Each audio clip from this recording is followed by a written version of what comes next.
बिस्मिल्लाहिर्रहमानिर्रहीम।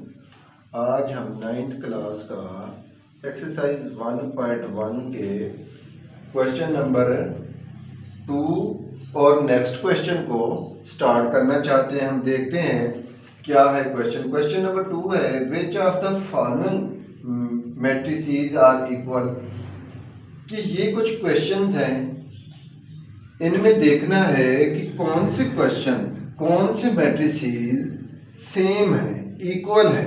तो पहले हम इसको देख लेते हैं ज़रा कि इक्वल मैट्रिसेस हैं क्या, इनको डिफाइन कैसे किया जा सकता है। तो हम लिख सकते हैं the matrices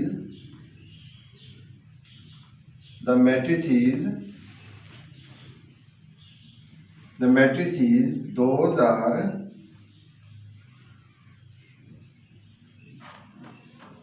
the matrices in which elements, number of rows and number of columns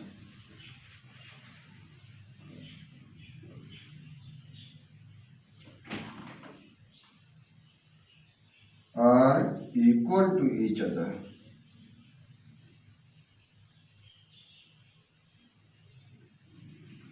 Are called equal matrices. दोबारा से सुनिएगा। The matrices in which elements, number of rows and number of columns are equal to each other are called equal matrices. दोबारा से सुनिएगा कि ऐसे कोई दो या दो से ज़्यादा मैट्रिक्स, मतलब इसको यूं भी डिफाइन कर सकते थे, the two or more than two matrix in which corresponding elements and number of columns and number of rows are equal to each other. These matrices are called equal matrix. देखते हैं ज़रा कि यहाँ पे कौन कौन से मैट्रिक्स इक्वल हैं। हमारे पास है ए, देखना है ए, यहाँ पे लिखेंगे ए, ये सॉल्यूशन है उन क्वेश्चंस का। अब ए मैट्रिक्स है, इसमें है ओनली 3 एलिमेंट। क्या है? ओनली 3। अब देखना है कि कहाँ पे सिर्फ 3 है। अब यहाँ पे देखिए नंबर ऑफ रोज 1 है, नंबर ऑफ कॉलम्स 1 है। अब इसमें यहाँ पे सी जो मैट्रिक्स है वो उसके इक्वल है। ये 5 - 3, ये अलग अलग दो एंट्रीज नहीं है, ये एक एंट्री है 5 - 2 which is equal to 3। So A is equal to C, A is equal to C। ये क्वेश्चन हमने सॉल्व कर लिया यहाँ पे। अब दूसरा देखना चाहते हैं B क्या है। B के नंबर ऑफ रोज क्या है 2, नंबर ऑफ कॉलम्स क्या है 1, और एंट्रीज की कॉरेस्पॉन्डिंग एंट्री क्या है, एक 3 है एक 5 है। अब यहाँ पे दूसरा देखते हैं कि कौन सा मैट्रिक्स इसके इक्वल हो सकता है। अब 3 5 देखना है हमने, 3 5। तो हमने देखा कि इसके इक्वल कोई भी दूसरा मैट्रिक्स यहाँ पे नहीं है। इसी तरीके से हम सी इसके इक्वल है। हम एफ को देखते हैं कि एफ किसके इक्वल है। अब हमने देखना है कि एफ किसके इक्वल है। तो ये 2 और ये 6 है। अब ये जी इसके इक्वल हो सकता है। 3 - 1 2 हो गया, 3 + 3 6। अब हमने देखना है यहाँ पर नंबर ऑफ रोज कितने हैं, 2 है, नंबर ऑफ कॉलम क्या है 1 है, और एंट्रीज क्या है 2 और 6 है। इसी तरीके से जी में हम देखते हैं तो नंबर ऑफ कॉलम्स क्या है 1 है, नंबर ऑफ रोज क्या है 2 है, और एंट्रीज क्या है 2 और 6 है। तो दैट्स मीन्स के F is equal to G, F is equal to G. Next हम चलेंगे, H है हमारे पास, H है हमारे पास 4 6 0 2, मतलब number of columns number of रोज जो हैं वो भी 2 हैं, नंबर ऑफ कॉलम्स भी 2 हैं, और कॉरेस्पॉन्डिंग एंट्रीज देखते हैं कि अब यहाँ पे हम देखेंगे तो हमारे पास कोई भी ऐसा मैट्रिक्स नहीं है जो इसके सेम हो। तो इसी तरीके से इसका सेम मैट्रिक्स यहाँ पे कोई नहीं है, इसको हम नहीं लिख सकते। इसी तरीके से ये है हमारे पास आई जो है हमारे पास 3 और 5 है, देखते हैं कि 3 और 5 किसके इक्वल हो सकता है, तो ये भी हमारे पास यहाँ पे नहीं है। तो लिहाजा हम कह सकते हैं कि A is equal to C and F is equal to G. तो ये इस तरीके से हम कुछ मैट्रिक्स अगर हमें गिवन हो तो हम इक्वल मैट्रिक्स लिख सकते हैं। सपोज हमारे पास अगर ये होता, एक मैट्रिक होता, ये है हमारे पास एक मैट्रिक है जो 3 है और यहाँ पे 5 होता, तो हम कह सकते थे I is equal to J, I is equal to J. और इसी तरीके से और कोई मैट्रिक्स होता हमारे पास, K होता, लेट्स सपोज ये भी 3 और 4 प्लस 1 यहाँ पे होता, तो हम लिख सकते थे इसको भी कि which is equal to K। तो हम कह सकते थे I J K are equal matrices. हम क्या कह सकते थे, A is equal to C, A and C are equal matrices, F and G are equal matrices, and I is equal to J and K। अब हम question number 3 करना चाहते हैं, एक्सरसाइज 1.1 का। अब क्वेश्चन है हमारे पास, find the values of A, B, C and D which satisfy matrix equation, जो मैट्रिक्स इक्वेशन को सेटिस्फाई करती है।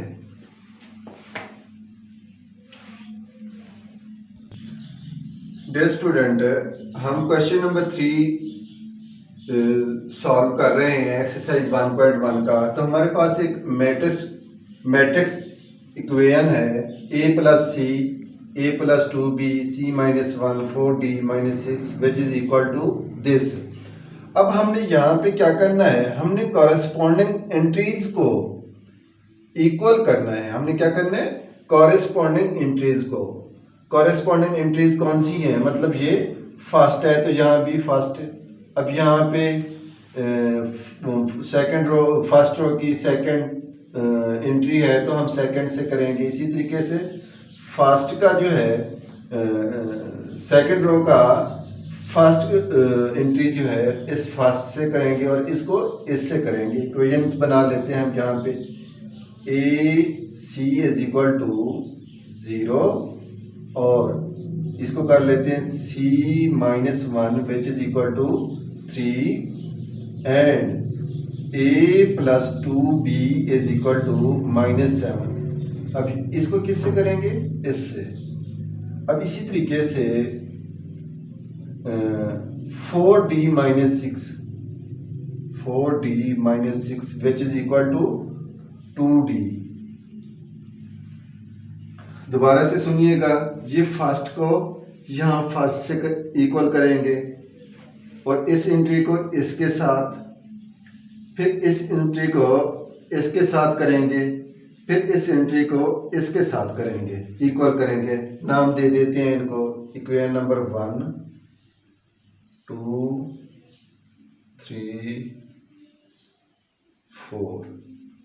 डियर स्टूडेंट, एक चीज देखिएगा, यहाँ पे कुछ लेटर्स यूज किए गए हैं, A plus C, C minus 1, A plus 2B, 4D minus 6 is equal to 2D। तो यहाँ पे ये लेटर्स यूज किए गए हैं। तो हमने अब यहाँ से एक ऐसी इक्वेशन यहाँ पे सॉल्व करनी है जिसमें सिर्फ एक लेटर का यूज किया गया हो। अब हम देख सकते हैं कि इक्वेशन नंबर 3 में ओनली C का यूज किया गया, एक लेटर का, और इक्वेशन नंबर 4 में एक लेटर D को ही यूज किया गया है, कोई और लेटर यूज नहीं किया गया। अब दोनों में से एक को हम पहले सॉल्व करते हैं फ्रॉम इक्वेशन 2। हम इस इक्वेशन 4 को भी सॉल्व कर सकते हैं। अब इक्वेशन 4 फ्रॉम 4, अब सॉरी इक्वेशन 2 से c minus 1 is equal to 3 ये लिख लेंगे। अब c minus 1 which is equal to 3, अब यहां पे हम जब लेके आएंगे इक्वल की दूसरी साइड पे, मतलब इसकी हम लोकेशन चेंज करेंगे यहाँ पे, तो ये नेगेटिव टू पॉजिटिव हो जाएगा। c is equal to 4, c is equal to 4, तो हमने c की वैल्यू फाइंड कर ली। अब हम from equation number 4, dear student, हम इस 4 इक्वेशन को भी पहले सॉल्व कर सकते थे यहाँ पे। अच्छा, 4d minus 6 which is equal to 2d, 4d, अब इस 2d को यहाँ पे लेके आएंगे तो माइनस हो जाएगा, और इसको यहाँ पे लेके आएंगे, इसको यहाँ पे लेके आएंगे तो ये पॉजिटिव हो जाएगा। अब 4d माइनस 2d, तो हमारे पास यहाँ पे क्या हो गया, 2d which is equal to 6। अब ये d6 इस 2 को यहाँ पे लेके आएंगे, d इज इक्वल टू 3। कैसे? क्योंकि 6 को 2 से डिवाइड करेंगे तो 3 हो जाएगा। अच्छा डियर स्टूडेंट, एक चीज़ याद रखिएगा, जब यहाँ पे कोई इस तरीके से वैल्यू है प्लस या माइनस में है और हम उसको यहाँ पे लेके आना चाहते हैं तो उसका साइन चेंज हो जाएगा। लेकिन एक बात याद रखिएगा, जब यहाँ किसी लेटर के साथ कोई वैल्यू है और उसको हम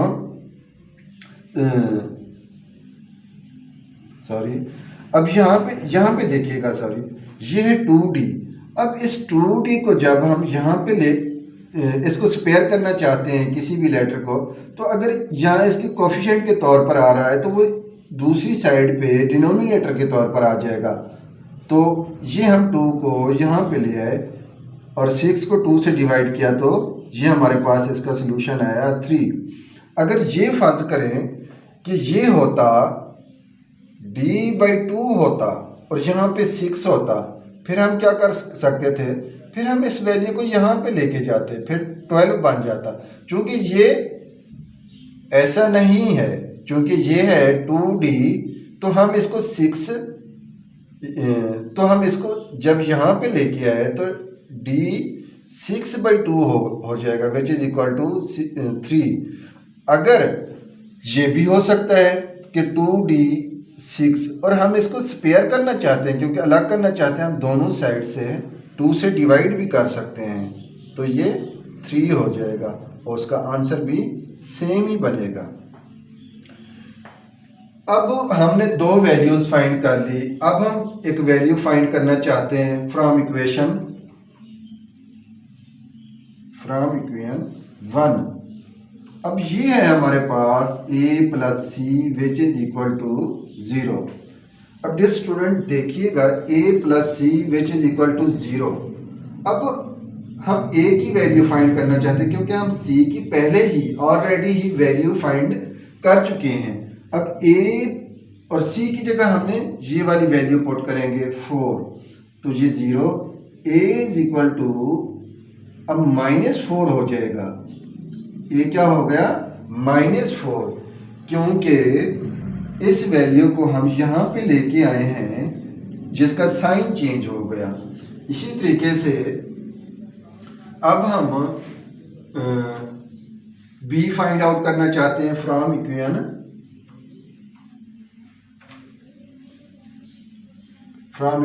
3। इक्वेशन नंबर 3 से हम ये फाइंड करना चाहते हैं। अब ये है हमारे पास a + 2b which is equal to -7। अब डियर स्टूडेंट देखिएगा, a की वैल्यू हमने क्या फाइंड की है, हमने a की वैल्यू फाइंड की है -4, जो यहाँ पे आ जाएगी, यहाँ पे -4, 2b -7। अब इस वैल्यू को यहाँ पे लेके आएंगे -c, अब यहाँ पे लेके आएंगे तो +4 हो जाएगा। हमने असल में देखना है कि हमारा टास्क क्या है। अब इस इक्वेशन में हमारा क्या टास्क है कि हमने b की वैल्यू फाइंड करनी है, इसलिए हमने a की वैल्यू -4 पुट की। तो दूसरी साइड पे लेके गए तो हमारे पास क्या हो गया, हमारे पास हो गया +4, क्योंकि -4 था, यहाँ पे लेके गए तो +4 था। अब b is equal to -3 which is equal to b -3 divided by 2। तो ये हमारे पास b की वैल्यू आ गई। डियर स्टूडेंट, आप -3 को आप 2 से डिवाइड भी कर सकते हैं, जिसका आंसर आएगा 1.5 अप्रॉक्सीमेटली। तो ये आप करके देखिएगा। अब हमने लिखना है कि हमारे पास आंसर क्या बनता है। इसका आंसर है हमारे पास a की वैल्यू है -4, b की वैल्यू है हमारे पास -3/2 और c की वैल्यू है हमारे पास 4 है। और इसी तरीके से d की वैल्यू हमारे पास d की वैल्यू है हमारे पास 3। तो ये हम फाइंड कर चुके हैं।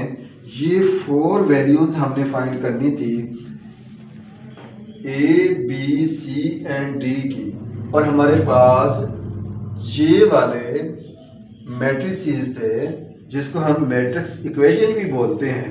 तो यहाँ से हमने कॉरेस्पॉन्डिंग एलिमेंट्स को इक्वल करके इक्वेशंस बना ली हैं, और उन इक्वेशंस को हमने पहले ये देखा है कि कौन सी इक्वेशन में सिर्फ एक लेटर यूज हुआ है। जैसा कि हमारे पास इक्वेशन 2 में ओनली सी यूज हुआ है, और इक्वेशन 4 में हमारे पास लेटर ओनली डी यूज हुआ है। ठीक है, तो हम इक्वेशन नंबर 2 और 4 को पहले सॉल्व करेंगे। इसलिए सॉल्व करेंगे क्योंकि इनकी वैल्यूज फाइंड करके हम दूसरी वैल्यूज में पुट कर सकते हैं। जैसा कि हमने सी और डी की वैल्यू वेरी सिंपली हमने फाइंड आउट की है, और फिर हमने इक्वेशन नंबर 1 में ए की वैल्यू सी की वैल्यू पुट करके हमने ए की फाइंड की, और इसी तरीके से इक्वेशन नंबर 4 में हमने डी की वैल्यू जो फाइंड कर चुके थे उसको हम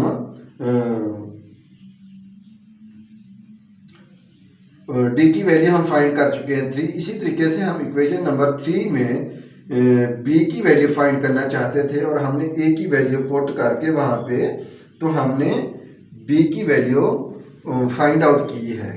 स्टूडेंट, मुझे उम्मीद है कि आपको समझ आई होगी, और नेक्स्ट वीडियो और नेक्स्ट लेक्चर के साथ दोबारा बात करते हैं। Thank you.